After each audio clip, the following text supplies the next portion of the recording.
Hello guys, पिछले video में हमने जो ज्योमेट्री का पार्ट 1 वाला वीडियो था उसमें हमने कुछ पॉइंट्स को डिस्कस किया था। हमने कहा था टर्मिनोलॉजी को पहले हम लोग डिस्कस करेंगे। आइए इसमें हम उसी को आगे बढ़ाते हैं। देखिए यहाँ पे हमने एक तीन ये लाइन लिखा है। पहला है the intersection of two different lines is a point. ये इंटरसेक्शन क्या है? इंटरसेक्शन का मतलब होता है इंटरेक्ट। इंटरेक्ट वर्ड आपने सुना होगा, इंटरेक्ट से ही इंटरेक्शन बना है। मतलब जहाँ दो लाइन एक दूसरे से इंटरेक्ट करते हैं यानी मिलते हैं। तो कभी भी दो लाइन जब एक दूसरे से मिलेंगे तो वो सिंगल पॉइंट पर मिलेंगे।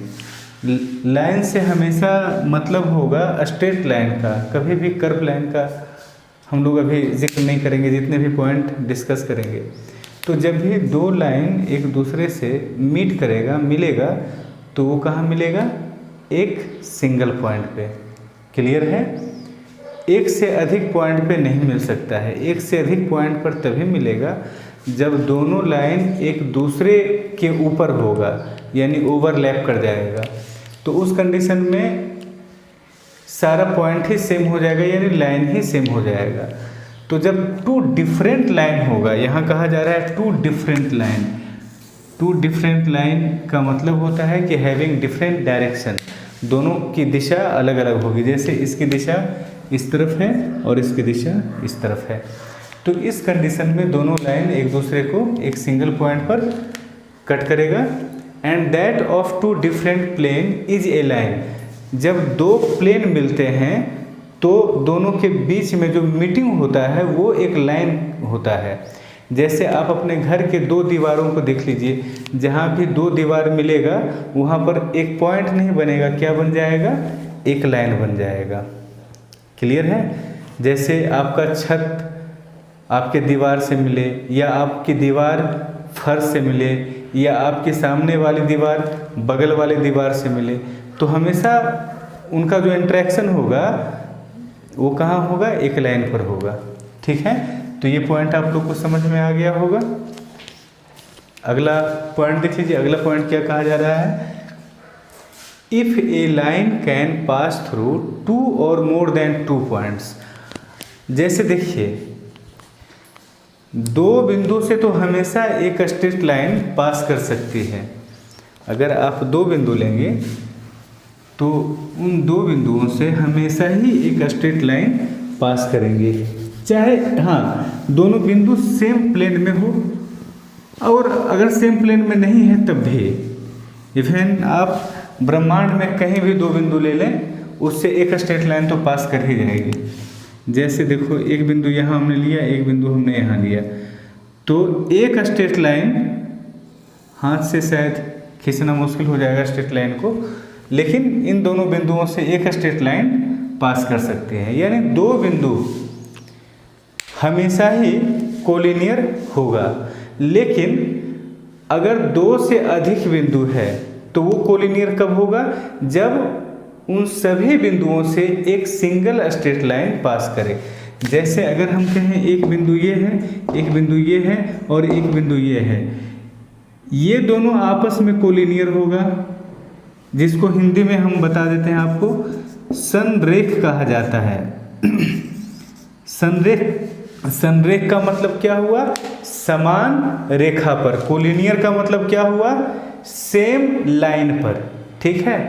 कोलिनियर को वर्ड यूज होता है म्यूचुअल के लिए, एक दूसरे के लिए। तो दोनों ही तीनों ही अगर सेम लाइन पर होता तो उसे हम अंग्रेजी में कोलिनियर कहते, हिंदी में संरेख कहते, समान रेखा पर। लेकिन ये दोनों तो एक लाइन पर है और ये दोनों भी एक लाइन पर है। ठीक है? पहला ए और बी पॉइंट एक लाइन पर है, बी और सी एक लाइन पर है, ए और सी एक लाइन पर है, लेकिन तीनों एक लाइन पर नहीं है, यानी इन तीनों को हम कोलिनियर नहीं कह सकते हैं। और यहाँ पर हम आपको एक बात और बता दें कि जब भी तीन असंरेख बिंदु लिया जाए यानी नॉन कोलिनियर पॉइंट लिया जाए तो तीनों को स्ट्रेट लाइन से मिलाने पर हमेशा ही एक ट्रायंगल का निर्माण होगा।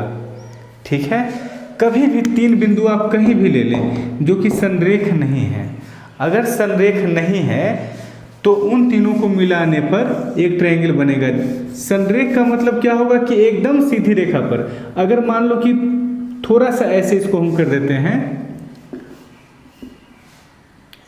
तो देखिए ये यहाँ तो चला गया लेकिन अब सीधा नहीं जा रहा है, हल्का सा मुड़ गया, अभी भी एक ट्रायंगल आपका फॉर्म हो रहा है। किसी भी सिचुएशन में तीन बिंदु अगर कोलिनियर नहीं है तो उन तीनों को मिलाने पर हमेशा ही क्या बनेगा बंधु, एक ट्रायंगल बनेगा।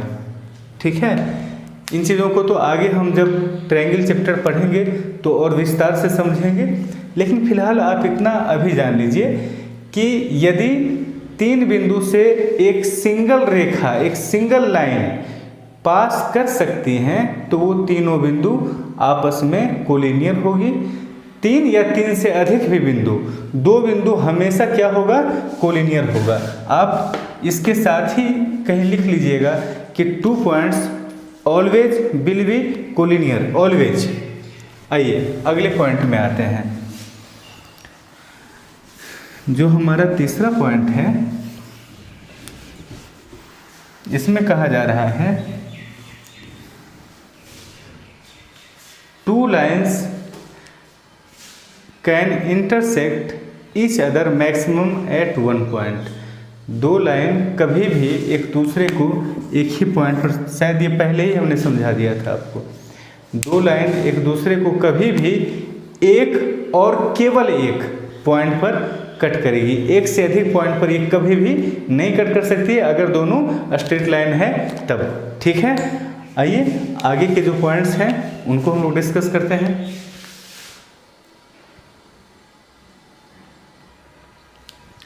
देखिए अगला पॉइंट है आपका सबसे पहले एंगल। एंगल है क्या ये समझना ज़रूरी है। ठीक है, एंगल एक तरह का डिस्टेंस है, एंगल एक तरह का डिस्टेंस है। देखिए अगर हम एक दूरी तय करते हैं, जैसे हम चल रहे हैं तो ये एक डिस्टेंस हमने तय किया। जब भी मूवमेंट होता है, जब भी मोशन होता है तो एक डिस्टेंस तय होती है, इस बात को समझना है। जब भी मोशन होता है, जब भी आप मूव करते हैं तो एक डिस्टेंस तय होती है। अगर आप सीधा चल रहे हैं तो आपके द्वारा तय की गई दूरी लीनियर डिस्टेंस यानी रैखिक दूरी कहलाती है। ठीक है, लेकिन अगर आप एक ही बिंदु पे खड़े हैं और अपने ही चारों तरफ घूम रहे हैं, जैसे पृथ्वी अपने धुरी पर गोल गोल घूमती है, सूर्य के चारों तरफ भी दूरी तय करती है और अपने धुरी पर गोल गोल भी घूमती है। ठीक है, तो अगर पृथ्वी अपनी धुरी पे घूम रही है तो वो भी डिस्टेंस तय हुआ। जैसे अगर हम इस पेन को ऐसे करें तो ये लीनियर डिस्टेंस तय किया, लेकिन अगर हम ऐसे करें, इस तरह से घुमाते रहें, मतलब आगे कहीं नहीं बढ़ रहा है, एक ही जगह पे खड़ा है और घूम रहा है, तो ये जो दूरी तय कर रहा है, इसके द्वारा जो दूरी तय हो रही है उसे हम एंगुलर डिस्टेंस कहते हैं। जैसे मान लो कि ये एक पॉइंट है। ठीक है, अगर इस ऐसे एक लाइन हमने खींच लिया, ठीक है ना, अगर इस लाइन को हम थोड़ा सा आगे ऐसे बढ़ा दें, ऐसे हमने आगे बढ़ा दिया, तो अब आप समझिएगा इसका पोजीशन पहले ऐसे था, अब ये पोजीशन ऐसे हो गया, तो ये जो दूरी तय किया हुआ है ना, ये जो दूरी तय हुआ है, ये इस लाइन का हर पॉइंट तय किया है, यानी ये पॉइंट हो या ये पॉइंट हो या ये पॉइंट हो या ये पॉइंट हो, या बिल्कुल यहाँ जो जड़ में है, जो यहाँ पर है, ये भी अपने आप में क्या हुआ, रोटेट हुआ। ठीक है, तो ये जितना डिस्टेंस तय किया गया इसी को हम एंगुलर डिस्टेंस या एंगल कहते हैं। यानी एंगल एक तरह का डिस्टेंस है। और इसका मेज़रमेंट के लिए हम लोग डिग्री, रेडियन, ग्रेड वगैरह यूज़ करते हैं। जैसे डिस्टेंस, लीनियर डिस्टेंस के मेज़रमेंट के लिए हम किन चीज़ों का इस्तेमाल करते हैं? मीटर, सेंटीमीटर, किलोमीटर, जैसा डिस्टेंस हो उस तरह से। तो उसी तरह से एंगुलर डिस्टेंस को मेज़र करने के लिए हम किन चीज़ों का इस्तेमाल करते हैं? रेडियन, डिग्री या ग्रेड का। अब इस चीज़ को समझिएगा, ये हम लोग और आगे थोड़ा जब सर्किल पढ़ेंगे तो इस चीज़ को और अच्छे से डिस्कस करेंगे। वहाँ यहाँ वाला जो पॉइंट है, मान लो कि ये एक लाइन है, जो ये लाइन ऐसे चल करके ऐसे चला गया, ऐसे चला गया। देखिए ये जो पॉइंट है, अगर ये पॉइंट ऐसे चलता सीधा तो ये सिर्फ लीनियर डिस्टेंस तय करता, लेकिन ये चला है कैसे? ऐसे ऐसे। अगर इसको आप ऐसे घुमाते जाइए तो एक सर्किल बन जाएगा, वृत्त बन जाएगा। तो ये पॉइंट जिसका नाम मान लो हमने P दिया, ये जो दूरी तय किया है, ये दो तरह की दूरी तय कर रहा है, ठीक है। एक तो लीनियर डिस्टेंस इसका तय हो ही रहा है, जैसे अगर यहाँ से यहाँ तक गया है तो इस दूरी को हम मीटर, सेंटीमीटर में भी बता सकते हैं। साथ ही साथ ये सीधा नहीं गया है, अगर सीधा जाता तो हम कहते कि सिर्फ ये रैखिक दूरी तय किया है, यानी लीनियर डिस्टेंस तय किया है। ये कर्व भी हो गया है, यानी ये एक एंगुलर डिस्टेंस भी तय किया है, ठीक है। तो पॉइंट P के द्वारा जो तय की गई दूरी है वो दो तरह की दूरी है, लीनियर डिस्टेंस और एंगुलर डिस्टेंस, और दोनों को कंबाइन कर देते हैं तो उसे हम कहते हैं सर्कुलर डिस्टेंस। ये हम लोग पढ़ते थे इंटरमीडिएट में, फिजिक्स में। सर्कुलर डिस्टेंस क्या है? सर्कुलर डिस्टेंस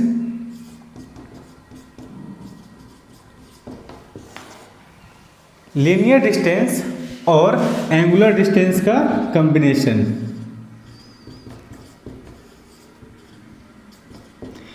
इस यहाँ पे जो पॉइंट है, यहाँ पर जो पॉइंट है वो सिर्फ रोटेट हो रहा है, बस रोटेट हो रहा है, यानी ये एंगुलर डिस्टेंस तो तय कर रहा है, लेकिन एक भी इंच आगे नहीं बढ़ेगा, इसलिए इसका लीनियर डिस्टेंस तय नहीं होगा। तो ये सर्कुलर डिस्टेंस तय नहीं कर रहा है। अगर पूछा जाएगा कि इस बिंदु का सर्कुलर डिस्टेंस कुछ है, तो हम कहेंगे नहीं, इसका सर्कुलर डिस्टेंस कुछ भी नहीं है, ठीक है, लेकिन इसका एंगुलर डिस्टेंस है। और इस बिंदु का एंगुलर डिस्टेंस भी है, लीनियर डिस्टेंस भी है, यानी दोनों का कॉम्बिनेशन सर्कुलर डिस्टेंस भी है, ठीक है। जैसे आपके घर में अगर किसी घड़ी को आप देखिए, घड़ी की सुई है, ऐसे घूमती है, तो घड़ी की सुई को घुमाता कौन है? वो जो पॉइंट, वो घूम रहा है, इसलिए घड़ी की सुई जो है रोटेट कर रही है, वो खुद अपने जड़ पे रोटेट हो रहा है, इसलिए घड़ी की सुई आगे बढ़ रही है। तो घड़ी की सुई का जो अगला पॉइंट है वो तो सर्कुलर डिस्टेंस भी तय कर रहा है, लीनियर डिस्टेंस भी तय कर रहा है, लेकिन घड़ी जहाँ पे घड़ी का मतलब दोनों सुई जिस पॉइंट से जुड़ा हुआ है वो पॉइंट का कोई डिस्टेंस तय नहीं हो रहा है, लीनियर डिस्टेंस तय नहीं हो रहा है, तय क्या हो रहा है? सिर्फ एंगुलर डिस्टेंस, ठीक है। तो यही हम कहना चाह रहे हैं कि इस बिंदु का सिर्फ एंगुलर डिस्टेंस होता है, और इस बिंदु का एंगुलर डिस्टेंस भी होता है, सर्कुलर डिस्टेंस भी होता है, लीनियर डिस्टेंस भी होता है, यानी ये सर्कुलर डिस्टेंस तय कर रहा है। अब ध्यान देना, इस बिंदु से जितना नज़दीक रहेगा उतना ही कम उसका लीनियर डिस्टेंस होगा, और इस बिंदु से जितना दूरी पर रहेगा उतना ही ज़्यादा उसका लीनियर डिस्टेंस होगा, और उतना ही ज़्यादा उसका सर्कुलर डिस्टेंस होगा। ये रेडियस का काम कर जाएगा एक सर्किल का, और रेडियस जितनी बड़ी होगी सर्किल का पेरीमीटर भी उतना ही बड़ा होगा। क्लियर है? तो ये था एंगल। एंगल को हम बता रहे हैं, हम आपको रफली आइडिया लेना है। एंगल का डिफिनीशन कभी आपसे नहीं पूछेगा, आपके एसएससी के या बैंकिंग के या एमबीए के या एमसीए के एग्जाम में कभी आपसे एंगल का डिफिनीशन नहीं पूछने जा रहा है। इस चीज़ को लेकिन समझना जरूरी है। अगर हम circular distance, linear distance, angular distance, इन चीज़ों को ठीक ठीक समझते हैं ना, तो आगे देखिएगा आप सर्किल का सवाल बनाने में, ट्रायंगल का सवाल बनाने में ये बहुत मदद करने वाला है, ठीक है। ये कई सालों का हमारा एक्सपेरिमेंट है, क्योंकि हमारा ऑफलाइन क्लासेस हमने कई लिया है कई सालों तक, तो पहले क्या समझाना है, क्या बताना है, ये सारा आइडिया है हमें।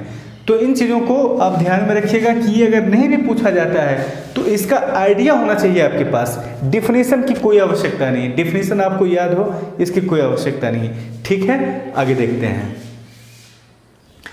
अगला आपका जो पॉइंट है, एंगल में टाइप्स ऑफ एंगल। कई तरह का एंगल होता है, ठीक है ना।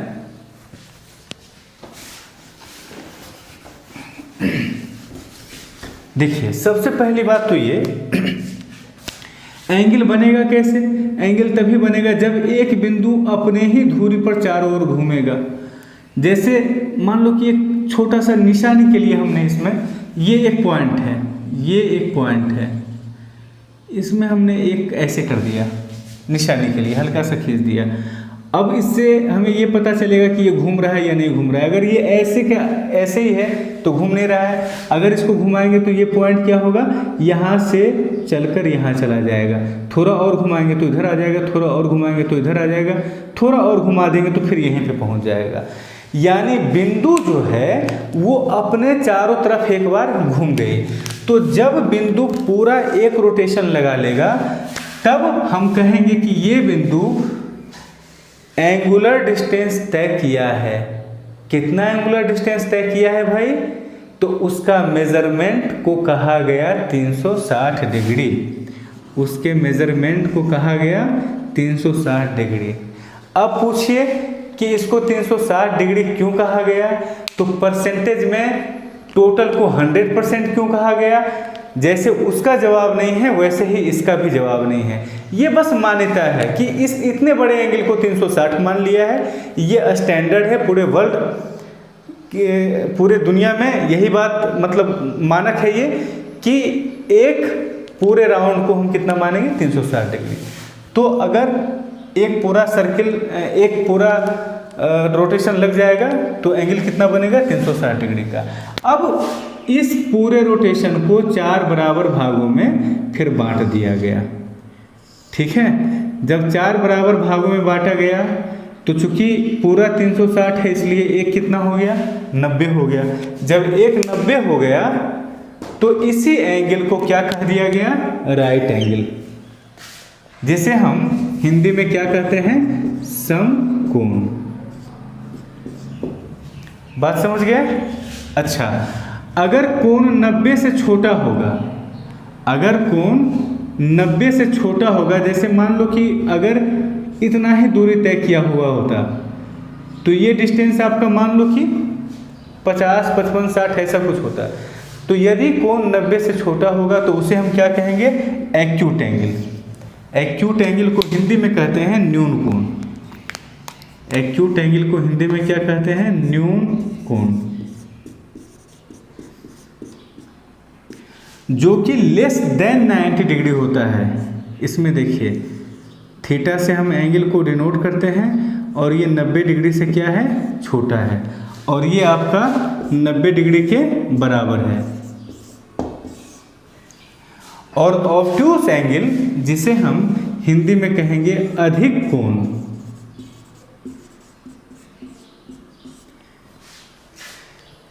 जब दूरी 90 से तो ज़्यादा हो जाए लेकिन यहाँ तक देखिए आपका 180 डिग्री हो जाएगा, लेकिन 180 से छोटा रहे, तो इस कंडीशन में आपका जो है थीटा बड़ा हो जाएगा 90 डिग्री से। इसे हम क्या कहेंगे? Obtuse angle. ठीक है, ये तीनों पॉइंट आपका क्लियर हो गया।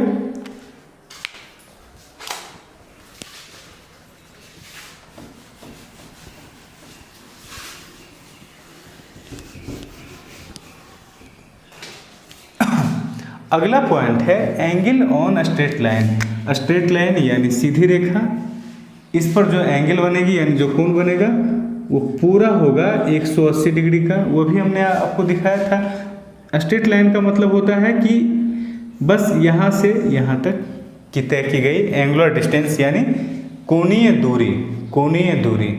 ठीक है, तो ये 180 डिग्री के बराबर होगा।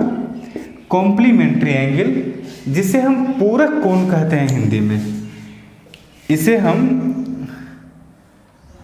एक सरल रेखा पर का कोण कहते हैं, सरल रेखा पर का कोण। कॉम्प्लीमेंट्री को हम क्या कहते हैं, पूरक, पूरक कोण, एक दूसरे को पूरा कर देने वाला, ठीक है। कॉम्प्लीमेंट्री एंगल, ये देखिए 90 डिग्री का कोण है, अगर एक लाइन इधर से पास होता है, ये है θ1, ये है θ2।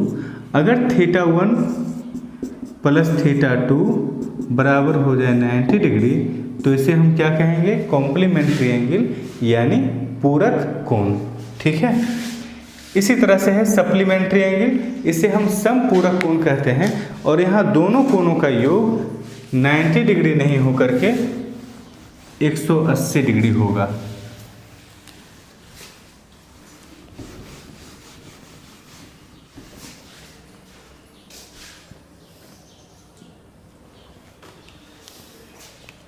ठीक है, सप्लीमेंट्री एंगल देखिए, अगर एक ये है θ1 और ये है θ2, ये दोनों एक दूसरे का क्या है, सप्लीमेंट्री यानी समपूरक, एक दूसरे का समपूरक है। मतलब θ1 प्लस θ2 बराबर 180 डिग्री। वर्टिकली अपोजिट किसे कहते हैं, जब दो लाइन एक दूसरे को क्रॉस करती है तो ये कोण और ये कोण, इसे सम्मुख कोण कहा जाता है हिंदी में।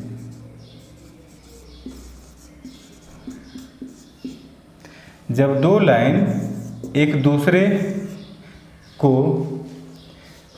इंटरसेक्ट करती है, तब दो कोण आमने सामने का जो दो कोण है वो आपस में बराबर भी होती है, दोनों कोण बराबर होता है आपस में, और हम उसे क्या कहते हैं, सम्मुख कोण।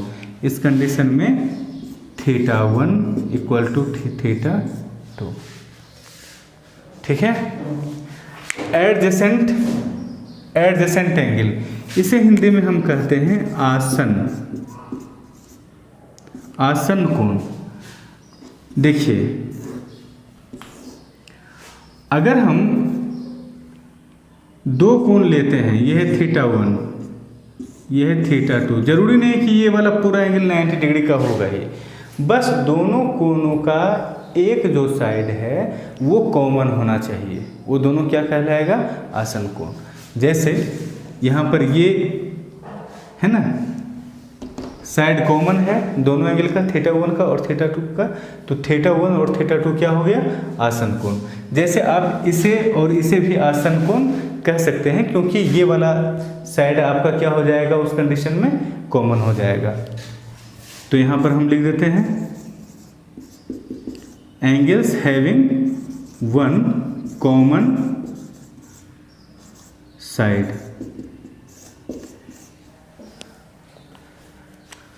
ठीक है, एडजेसेंट एंगल कैसा एंगल है, ऐसे दो या दो से अधिक कोण जिनका एक साइड कम से कम कॉमन हो, दो ही कोण होगा generally. Linear pair, linear pair मतलब वही होता है दो ऐसा एंगल जो एक ही लाइन पर है। लीनियर का मतलब हुआ लाइन, एक रेखा पर। रैखिक युग्म इसे हिंदी में कहते हैं, रैखिक युग्म। एक रेखा पर दो कोण, अगर ये है θ1 और ये है θ2, तो ये θ1 और θ2 आपस में क्या कहलाएगा, एंगल्स ऑफ लीनियर पेयर, रैखिक युग्मों का कोण। ठीक है, इन दोनों का योग हमेशा क्या होगा, 180 डिग्री। और ये है angles on the one side. Angles on the one side का मतलब हुआ कि किसी रेखा के एक ही साइड वाला, जैसे एक रेखा हमने ये लिया और इसके एक ही साइड में अगर हम कई एंगल बना दें, जैसे ये सब देखिए, ये कई एंगल बन गया, ये है अल्फा, ये है बीटा, ये है गामा, ये है थीटा, और ये है मान लो डेल्टा। ठीक है, कई कोण बन गया है। तो ये सब कोण क्या कहलाएगा, angles on the one side, एक तरफ का सभी कोण, इन सब का योग भी क्या हो जाएगा बंधु 180 डिग्री। ठीक है, तो ये हमारा टर्मिनोलॉजी था।